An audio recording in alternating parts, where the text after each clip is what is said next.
potential clients know what they're coming to you for. And there are a lot of things, like you said, that are unexpected. So I'm curious about sort of some of those traits. So that cinematic part, the sort of fashion forward part, are you super into fashion, movies, or like what defined how that aspect came about in your work? So it's interesting, the things that excite me in my work and the things that the influences you'll find in my work don't necessarily mirror who I am personally. So I Interesting. wouldn't, so like, I love fashion. Like I've walked into the bride suite or even the groom suite and seen shoes that almost brought me to tears. Like I love, love, love fashion.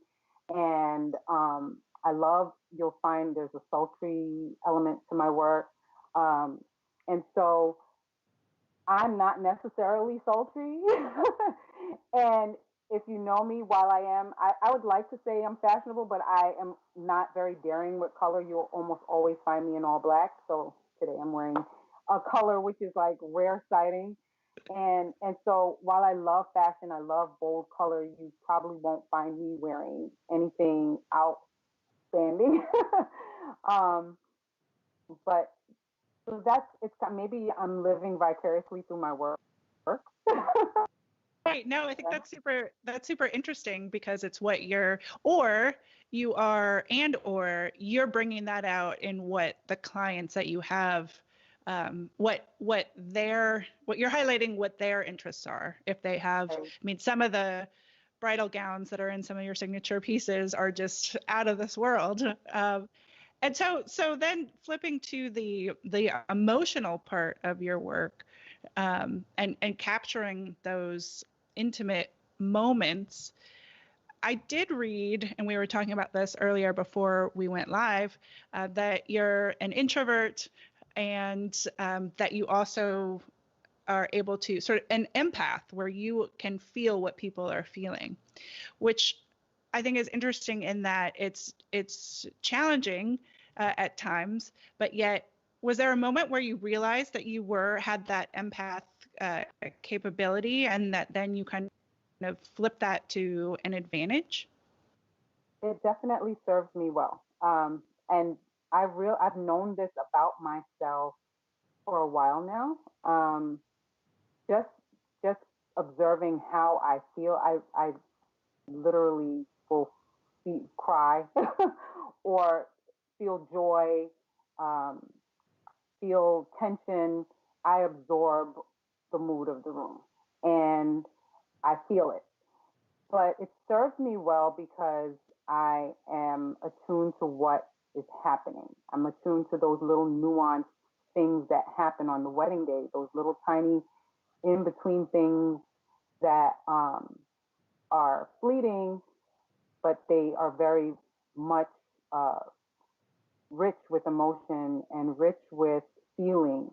And I think it serves me also in interacting with our couples. I get a lot of feedback so I'm naturally very centered and even tempered, and so that also serves me because there could be chaos on the wedding day, and I'm like reeling everybody in, and my energy does not escalate chaos. And that's a feedback that I get from couples is just the problem solving, and that my temperament brought a peace in situations that may have been otherwise not so great. Wedding day, the emotions are broad range, and so that empathy component has served me well in terms of being able to capture those moments, but also just the rapport that I have with the clients that we work with, and the fact that they stay with us, the longevity of our client relationships. It has helped me a lot. Oh, we had him. I was going to say a mic drop, but we could not a go mic ahead. drop. Got it. This is I always say, this is the beauty of live. Yes. Yes. um, and coming from living room to living room. Um, Yeah. so, so tell me more about the longevity and the trust you're able to build with your clients. So people only get married. I mean, people don't. Some people get married more than once, but More than one. in terms of the couples, that do you then become their family photographer, or how are those relationships further built after the wedding? So families have many, many needs for commemorating life. Um, the wedding is just the beginning of a person, two people's lives together. And so a lot of my portrait work, I don't um, market myself for portrait work a lot. Uh, and the bulk of my portrait work stems from past couples. And so it'll be maternity sessions. I don't do newborns.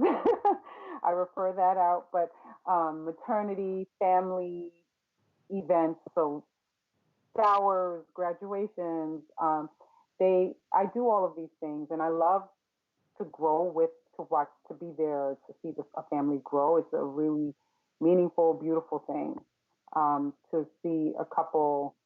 I have some couples that have two children, and I did their wedding maybe 3 or 4 years ago, and I've now photographed first birthdays and family sessions, and so it's there's so many things. People celebrate life for many, many reasons outside of birthdays.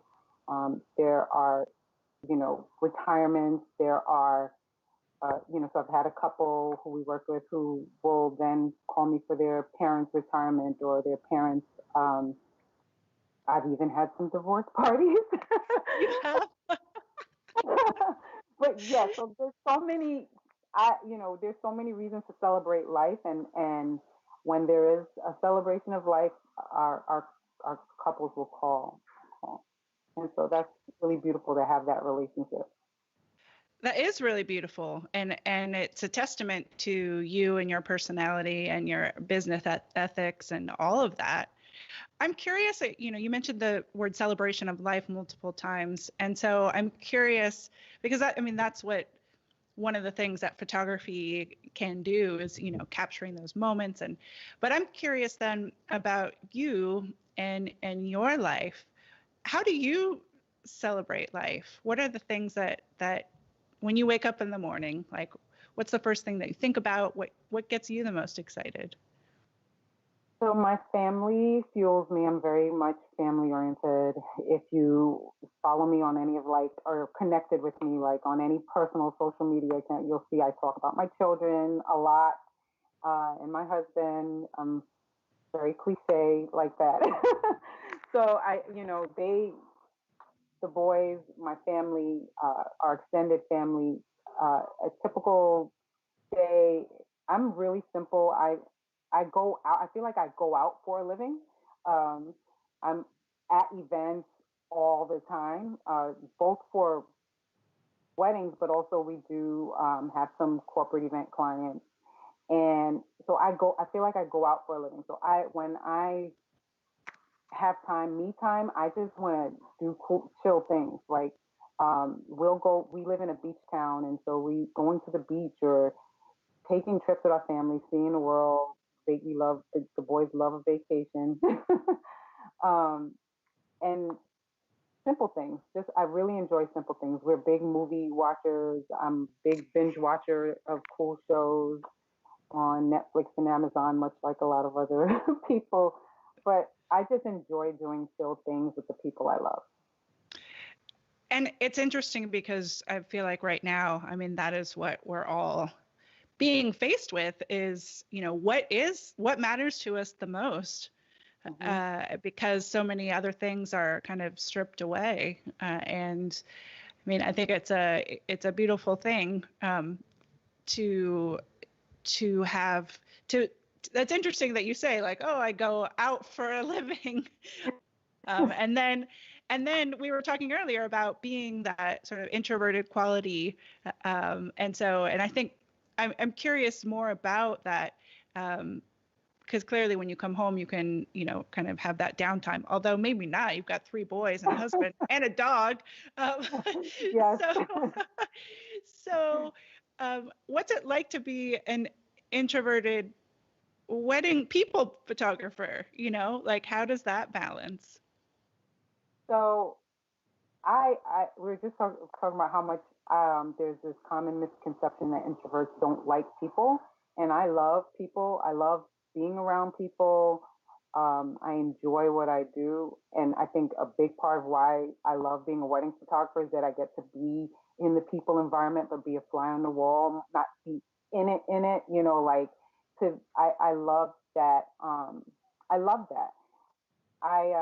For me, it's not that I don't love being around people. It's just that I need to fuel up and I need to rest up after.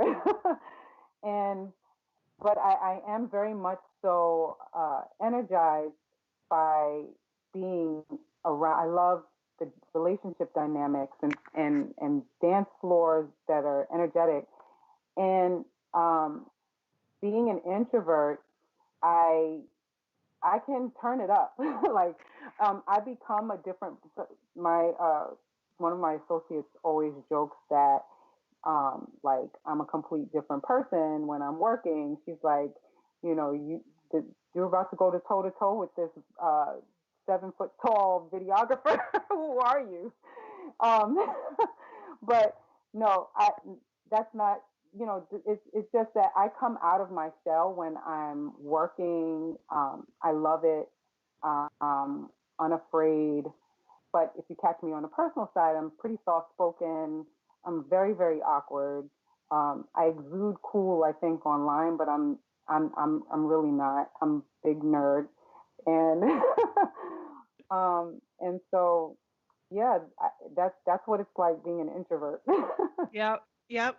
And I always think it's like the a differentiation between you can be outgoing at certain times and and it doesn't mean and then it's just how you need to retreat, and especially if you're an empath, and you take on everybody's feelings to be at a full wedding with like the most emotions going on. I can only imagine. I want to talk a little bit about, I mentioned earlier, I'm going to read off some more again, the places that you've been published. So People Magazine, New York Times, Essence, Brides, Muna Lucha Bride, so many other amazing publications. What was the first time you were published, and how did that feel? What did it change for you? Did it make anything more real, or tell us about what it is to get published? Very first time I got published was pretty early on in my career as a wedding photographer. I did a style shoot with a few vendor friends, not intending for it to go anywhere, and I submitted it, and it felt really great. It got a multi-page spread, and I was excited. It was, I was trying to drum up some traffic for the wedding part of my business, and that was the end goal. Was and and it felt great. And I realized in the business side of things, as I started to develop as a wedding photographer, that real wedding features in particular are just a great way to be in front of the people that you want to attract. And so I started focusing efforts on submitting weddings. I eventually got to a point where um, I had I was on the radar of some editors, and every now and again, people would message me and with requests for something they saw that I posted.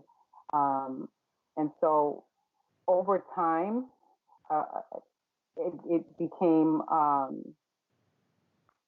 less so what's the word, daunting, like less like this unreachable, unattainable thing, and more more like I realized that I could now pursue it as a tool to for growth for my business.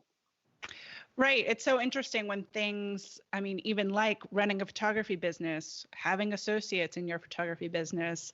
I mean, even things like that, once when they seem unattainable and then you like start doing it, it's like, oh yeah, other people somebody's doing this, Right. why can't it be me? But that's it takes a mindset shift, I think, to along with the experience to realize that. But okay, let's talk about your cover of Muna Lucci magazine or Brides magazine. Because it's a gorgeous image. Was that your first cover, or like take us to that experience?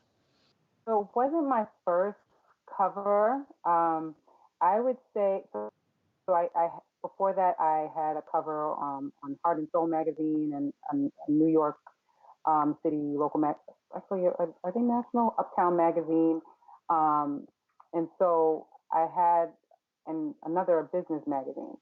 But Muna Lucci is like the creme de la creme in terms of it. They provided a space for featuring brides of color, and and they really carved themselves out to the top of the industry.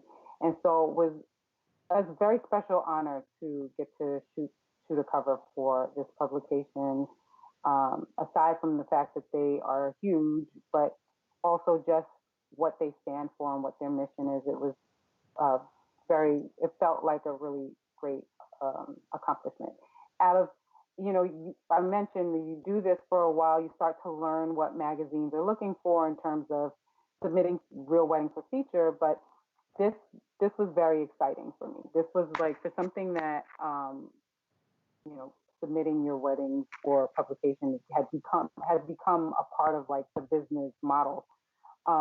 It was very exciting and inspiring, and it was a collaborative effort of really just amazingly talented people, from hair to makeup to styling. The energy was beautiful on the set, and the cover model is Lovey Ajayi, and she is just this incredible writer, author, blogger, and I had been a fangirl of her since forever, and so it was just really just wonderful to get to shoot this cover. That's such an awesome experience, and well, and congratulations. I'm curious if that then like is the mindset, because it's interesting to me that you are daring with the types of images you create and trying things with people on their wedding day, not just styled shoots.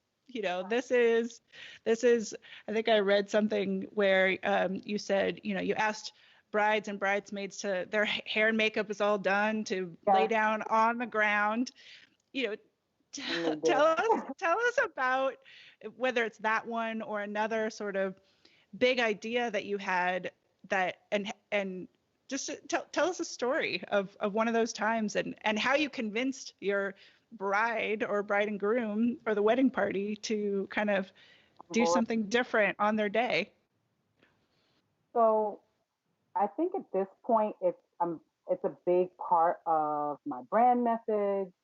It's a big part of my word of mouth. So a lot of some couples book me for that reason, because they want to be pushed, challenged. They want something fresh. And so that is a staple in the word of mouth about the experience working with me. So we get a lot of our leads from past clients, from people who have worked with us, or people who have observed us working. And so that helps a great deal when people come to the table. They booked me for this reason. The other, it's also puts the stakes high, but the pressure. The other thing that helps is that let's say someone just looked at the portfolio and they don't immediately know that this is what they're signing up for. I'm very, very big on communicating that to people. That's what that this is my approach. And I think it's important, whatever your approach and your style as when you're providing creative services, to give people full disclosure about what your approach and style and what they can expect. So, and then the story that you mentioned is a prime example. So a lot of what I do is done in so quickly. I seize opportunities as they unfold. I, I try to plan for things, but one thing weddings have taught me is that you should have a plan, but you should be prepared to improvise. And you should always try to sneak in the photo opportunities that you can when you can, because you never know how the day might unfold. Weddings get delayed. And then, your 1 hour of time for portraits is now 10 minutes. And so that story that you mentioned, the bride and bridesmaids were lined up on a stairwell and they were about to walk out to do the processional for the wedding ceremony. And the maitre d' came back and he said, we have a slight delay. It's going to be about 10 minutes. And as I'm standing, I was above them and I looked down and I saw an opportunity, had my assistant run in with a light, and I yelled down to the bride, will you lay down? Would you guys, I see something. Feel free to tell me no. Would you mind laying down right where? And they're like, she's like, I trust you, girl. I'll do it. And because the bride was down, all of the bridesmaids felt, people like to feel like they're part of something magical. And so that certainly helps. That's a great point. People like to feel like they're part of it. And when you're the guide and all they have to do is sort of follow what you say, then, and it sounds like you're a very calm guide during those moments with a vision, then you make it happen. I mean, that's what you have to do as a wedding photographer, is always be guiding and guiding and guiding and just having people kind of follow your lead. Second guessing yourself and not, really trusting yourself, because if you do, then everyone will also trust you. They may not see what you see or understand why you're asking them to do what you're asking them to do, but if you are very confident and clear in your vision, then they will trust you. Exactly. And sometimes you have to be very intentional about that, and then it starts to come, very naturally. I want to go back a little bit further. I always like to find out a little bit about people's childhoods. And I read that you grew born in North Carolina, grew up in the Bronx. So you're a lawyer and a photographer. You said earlier that those were two things that you always wanted to be. Was young Kesha, were you more the booky person, or were you more the creative type, or both? Tell us about you as a child. Well, I don't know if you follow or are into astrology, but I would say I was very Gemini-ish. So I am a Gemini, and I was a little of everything. So I was a bookworm, smarty pants, but I was also I've always had a very vivid imagination, daydreamer, played imaginative games. I was raised an only child, so I was very adept at entertaining myself, making up games. I drew, I painted, I danced. That was a big thing. Ballet, tap, hip hop. I even had a short while where we did dance competitions, and so I was a little. I dabbled in almost everything, and it was one of the things that kind of made me. I got to a point where I felt like I wasn't exceptional at anything because I did everything, and I could dance, but I wasn't the best dancer in the crew. I could, I was a great student, but I was not the valedictorian, or I was not, and photography ended up being that thing that I felt like, whoa, this is my thing. This is the thing that I'm really, really, this is my thing that I excel at. Nice. I think that's I mean, the jack of all trades or master of none. And I'm curious if you're you said your family was very much oriented towards education, get a job, get a career, and that's, and live your life. Did did what do your parents see of you now? Like, was it when you kind of made that shift, was that a challenge for them? It's interesting. So my dad's a retired oncology physician, and my mom's a retired nurse. And but my dad used to play the drums in his heyday, and my mom was a singer and a painter and an artist. So even though she excelled in the educational side, and um, she she was a professor for a short stint. She went to Columbia University, so she's very big on education. She went far. She encouraged me to do the same. She's also an artist, and so it's interesting. Their reactions have been different. My mom was surprisingly very supportive, and I say surprisingly, and I should have expected that she would have been supportive because of the fact that she's an artist. Um, but she was surprisingly very supportive of me. She wasn't sending me job listings when I told her that I was going to start my own business. Whereas my dad, it took him a while to come around. He would be like, "Hey, when are you going to start job hunting again?" And I'm like, "Or 3 years, 4 years into running a business." Um, so very different, very different reaction out of the two of them. They're both in a place where they see that I've been doing this for some time. I'm actually doing better than I was when I worked as a lawyer. So pray that continues in these uncertain times. But yeah, their initial reactions were very different. My mom was like full fledged, like that's wonderful. She saw something in me and saw something in my work, and she was excited for me. And my dad, he was like, yeah, that's nice, that's cute. That's cute. No, but he definitely. I think they're both proud of me now. Not that they weren't before, but I think they both are at a point where they see um, that I'm doing it. Yeah. What about your boys, your kids? Do you think that being an entrepreneur, and I haven't even mentioned you and your husband work together, right? Some of the time Yeah. on the weddings, and so maybe talk a little bit about that and what that's like. But then also, have you seen, I don't know, just what it means in your boys' eyes to have a mom that is a successful entrepreneur of her own right?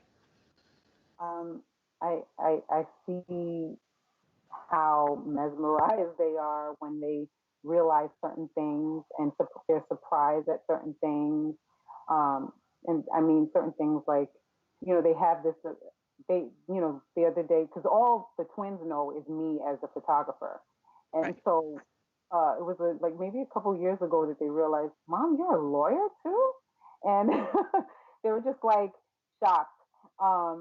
But on top of that, when they realize, like, wait, this is how you and dad are providing for us. Like, they have this, um, I feel like they have this awe of what we do, because a lot of their peers, their parents, work Monday through Friday. And mom and dad are around because we're wedding photographers on the weekdays, and we hustle and bustle on the weekends.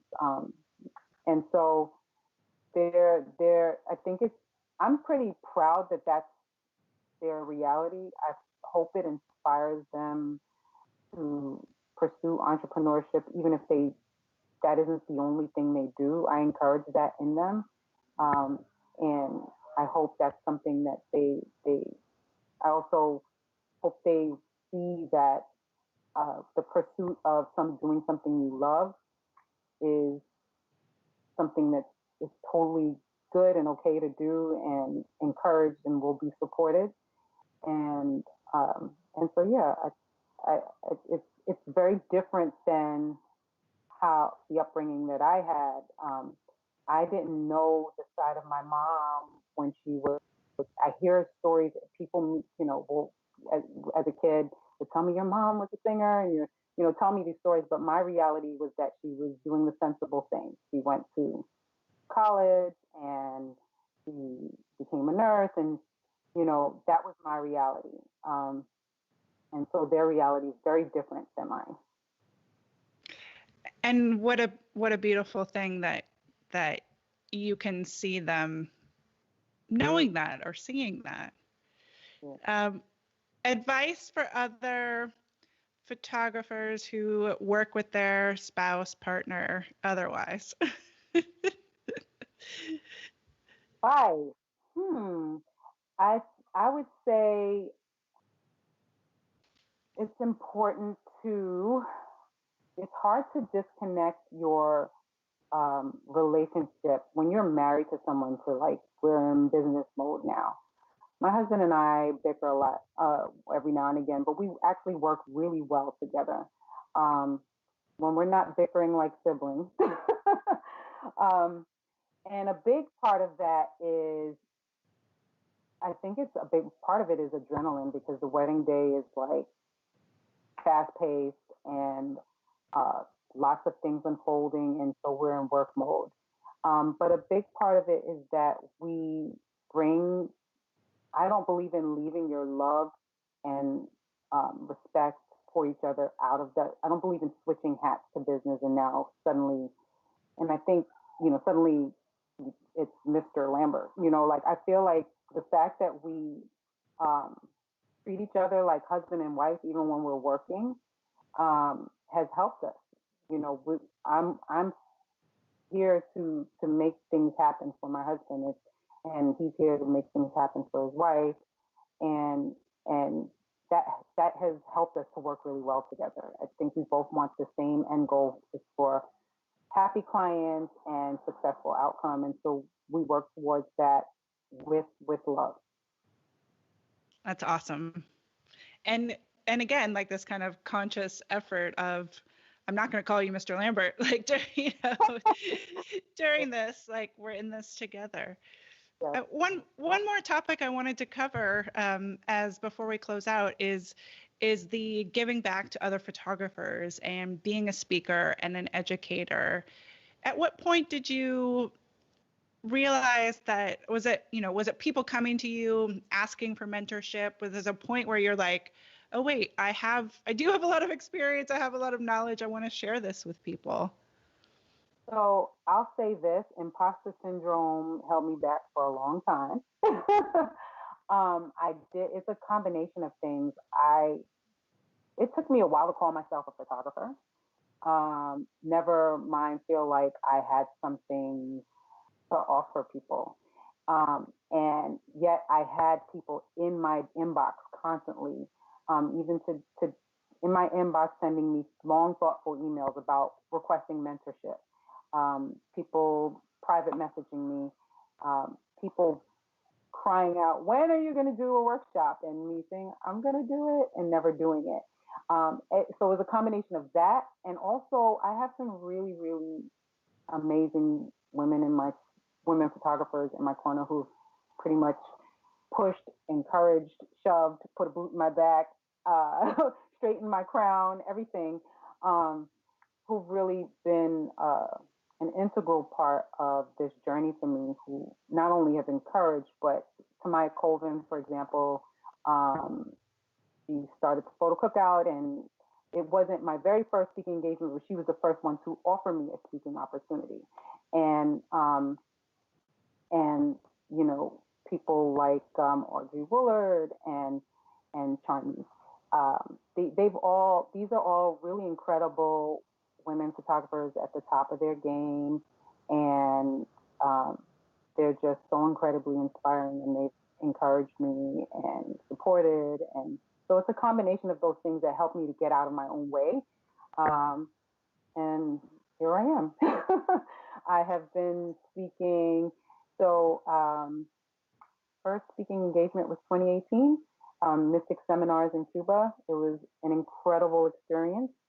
You were on that trip, the Mystic trip in Yes, yes. Cuba. Oh my gosh, And I had talked to them that was in like, about that because I was going to be in Cuba right after that. And anyway, it was like right when a lot of stuff happened. So I'm so glad that you got to do that. That's awesome.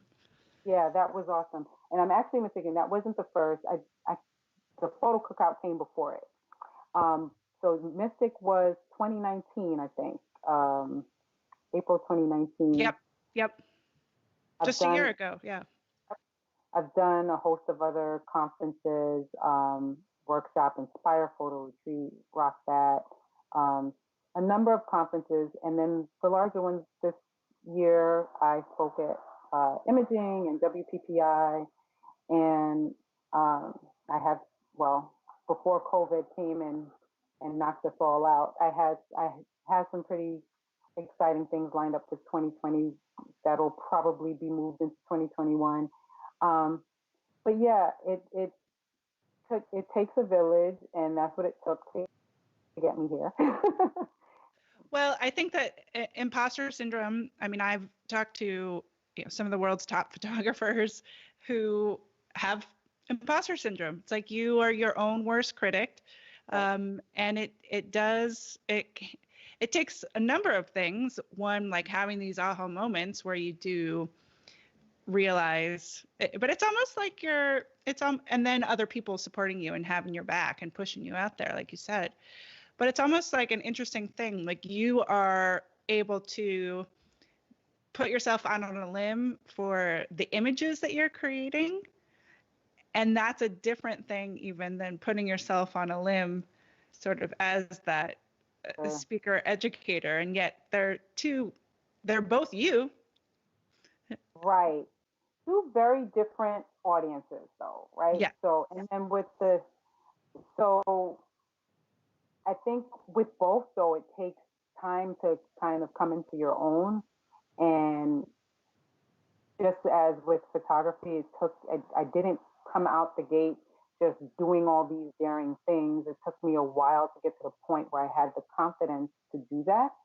And not just a while, but it took growth and learning um, and getting out of my own way. And the same applies for any new path that you take. And that's what it is with education, the education component of the photography industry. Different world, you know, but there are some similarities in terms of where you need to be in order to do it. Well, I'm glad you got out of your own way for that one. And shout out to Tamaya because the photo cookout and the virtual photo cookout that she just did, super awesome. I'm just always so impressed by everything she puts together and her will and determination. And so I appreciate, shout out to Tamaya for giving me your email. Yes. So Kesha, thank you so much for sharing your stories. I know our audience will be super inspired. Where can people follow you, see all your beautiful imagery, and stay in touch and see what you're doing? Thank you. Everything is under my name. So KeshaLambert.com. Instagram is at Kesha Lambert. Facebook /Kesha Lambert. Twitter, I'm on there. That's the one that is doing its own thing. It's Kesha Photo. But yeah, that's how you can find me. Okay, awesome. I want to give some shout outs now that are about to sign off. But Styles Magazine on YouTube is saying you're a humble businesswoman, high-end photographer. I so love seeing and speaking with individuals like this. Respect Adrian Samuel, shout out, amazing photographer, and a whole bunch of other people who are saying hi and thank you. So thank you to everyone for tuning in. Be sure to follow Kesha. You can check out everything that's going on here on CreativeLive TV by checking out the schedule below. If you're watching on one of our social media sites, head on over to creativelive.com/TV. We've got a full lineup of incredible folks that we are bringing to you now during these times to entertain, connect, inspire. You can see check out all the episodes of We Are Photographers podcast on creativelive.com/podcast or wherever it is that you listen to your podcasts. So, Kesha, oh gosh, I'm about to do my thank you as I'm knocking around the mics. Time to drop our mics. Yes. Thank you so much again for being on the podcast, and it's just my pleasure to feature you and have you. Thank you so much. The pleasure was all mine. Thank you for having me. All right. Thanks, everyone. We'll see you next time.